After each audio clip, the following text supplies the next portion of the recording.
حضرت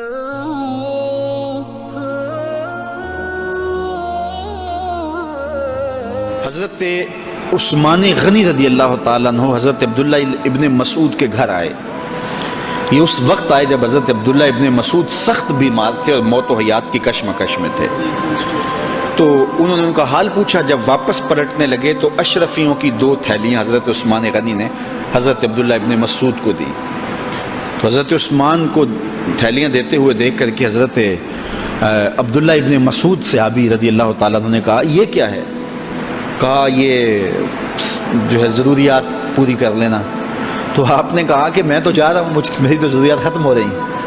تو کہا حضرت آپ کی بیٹیاں تو ہیں, بیٹا تو ہے نہیں, تو یہ آپ کے بعد آپ کی بیٹیوں کے کام آ جائیں گے.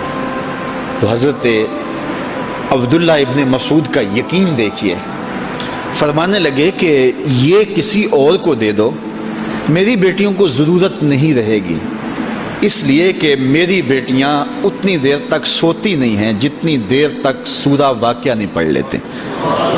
اور میرے رسول نے وعدہ کیا ہے, اور یہ بات میں نے اپنے کانوں سے سنی ہے, کہ سورہ واقعہ جو ہے وہ فقر کو دور کرے, اور میری بیٹیاں سورہ واقعہ کی عامل ہیں. تو کہا کہ یہ پریشانی مجھے تو نہیں ہونی چاہیے کہ میرے بعد میری بیٹیوں کو رزق کہاں سے ملے گا جب ان کے پاس سورہ واقعہ موجود ہے. کہا یہ اٹھا لو اور جا کے اس کو دو جس کے پاس سورہ واقعہ نہیں ہے. تو روز سورہ واقعہ پڑھو, روز سورہ واقعہ پڑھو, تو دیکھنا رزق کے دروازے کیسے کھلتے ہیں. میں جب بھی گیا ہوں, اور اب بھی, کیونکہ میرے تو اتنے اخراجات نہیں, سادہ سی زندگی ہے, لیکن جامعہ کے حوالے سے ایک مسئلہ ہے, تو جب کبھی ایسا ہوتا ہے تو میں بچوں کو بٹھا کہتا ہوں سورہ واقعہ پڑھو, اور خود سورہ واقعہ پھر معمول بنا لیتا ہوں. تو پھر اللہ ایسی جانب سے رزق دے دیتا ہے کہ پتہ بھی نہیں ہوتا. تو سورہ واقعہ معمول رکھو. آخری بات, اور وہ حضرت سہل بن سعد الساعدی رضی اللہ تعالی عنہ کی مرویات سے ہے. شکا رجل الی رسول اللہ دیک المعیشۃ والفقر. ایک شخص حضور کی خدمت میں حاضر ہوا, کہا حضور تنگ دست بڑا ہوں, کثیر العیال ہوں, بچے زیادہ ہیں, ذرائع آمدنی تھوڑے ہیں, میرے لیے کوئی نسخہ ارشاد فرمائیے. تو آقا کریم نے اس کو کیا نسخہ دیا؟ یہ سب سے آسان نسخہ, اذا دخلت الدار فسلم علیہ. جب گھر جائے تو گھر والوں کو السلام علیکم کہا کرو, جو ہی گھر میں داخل ہو السلام علیکم, اور اس کے بعد ایک مرتبہ سورہ اخلاص پڑھ دیا کرو, قل هو اللہ احد. یہ عمل شروع کر دو. تو کہا یہ بالکل آسان وظیفہ ہے, گھر جاؤ السلام علیکم, اور اس کے بعد ایک مرتبہ سورہ اخلاص.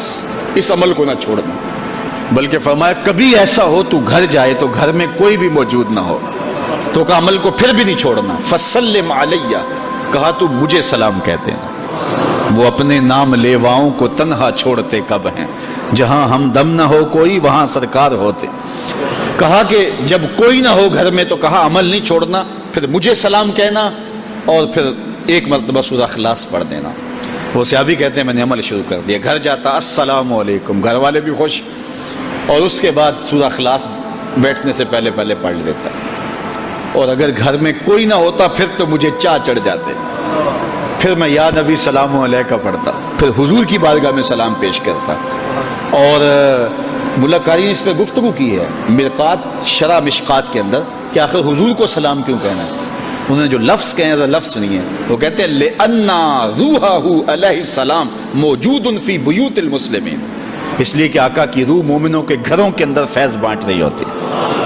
تو کہا پھر مجھے سلام کہہ دینا. وہ کہتے ہیں میں جاتا اور حضور کو سلام کہہ دیتا, اور اس کے بعد سورہ فاتحہ سورہ اخلاص پڑھ دیتا. پھر ہوا کیا, اللہ اکبر. ہمارے استاد کہتے تھے اگر کسی کے اندر حسد ہوگا تو وہ یہ عمل نہیں کر سکتا, حسد نہیں ہے تو وہ عمل شروع آج ہی کر دے. وہ کہتے ہیں حتی افاد اللہ جیرانہ, اس عمل کی برکت سے میں نے تو امیر ہونا ہی ہونا تھا, میرے ہمسائے بھی امیر ہو گئے.